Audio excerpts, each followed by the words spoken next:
Bonjour chers Africains, bonjour chers internautes. Je fais cette vidéo pour rassurer mes amis, rassurer ma famille, rassurer mes fans, rassurer tous ceux qui ont appris cette fausse nouvelle sur les réseaux sociaux me concernant. Leur dire que tout va bien, que je suis là, que je suis en tournée, que j'ai 30 concerts jusqu'au 14 décembre. Voilà, que je suis sur la route, que tout va bien. Voilà, je crois que c'est cette fausse nouvelle, elle vient sûrement du fait que je me suis exprimé sur la Guinée le week-end dernier.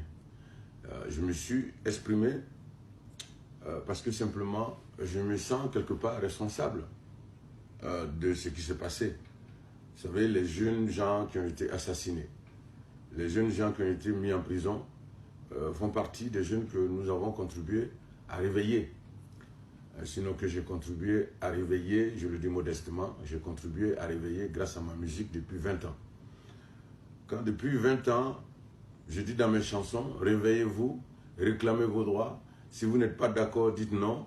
Personne ne viendra changer l'Afrique à notre place, etc. Et donc aujourd'hui, nous avons une génération de jeunes qui se réveillent, qui ne sont pas d'accord. Et quand ils ne sont pas d'accord, ils le font savoir. Comme cela se fait en Europe, aux États-Unis, un peu partout. Quand les gens ne sont pas contents, ils descendent dans les rues, ils manifestent.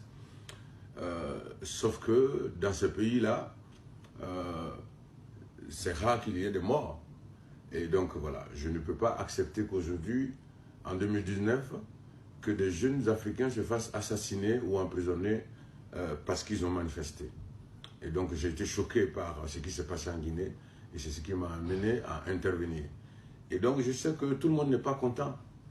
Je sais que nous sommes en démocratie. Nous sommes en démocratie. Je pense que l'une des règles les plus importantes de la démocratie, c'est la liberté d'expression.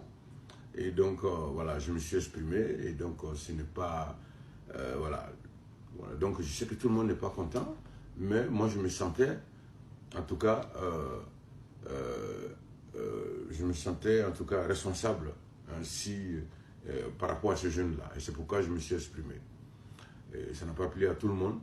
Il y en a qui ont... Voilà. Et ça, ce n'est que le début. Je pense que quand on lève la voix comme ça, en Afrique, comme je le fais, voilà, il y a toujours des plans d'humiliation, d'assassinat. Voilà, on est combattu. Et donc, je pense que ce n'est que le début de ça. Et je voudrais, en tout cas, avertir tous mes fans, tous mes amis, voilà, leur dire que peut-être qu'il y aura d'autres. Mais nous avons le devoir de continuer ce combat que Bob Marley a commencé. Un combat d'éveil de conscience. Un combat pour dire aux Africains que personne ne viendra changer notre situation à notre place. Que si on veut changer les choses, qu'il va falloir qu'on mette la main à la pâte. Qu'il va falloir que nous, on dise non quand on n'est pas d'accord. Et que c'est comme ça qu'on pourra, en tout cas, éduquer nos hommes politiques pour qu'ils puissent se comporter autrement. Et donc voilà, c'est ce combat-là que je mène. Donc, j'aurai des amis, mais je sais que j'aurai aussi beaucoup d'ennemis. Mais c'est la mission du reggae, je ne peux pas faire autrement. Il faut absolument continuer à éveiller les consciences.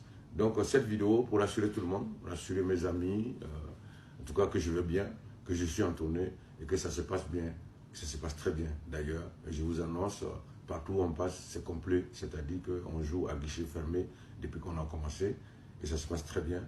Et je vais bien, je me porte bien, tout va bien. Rastafari, Africa.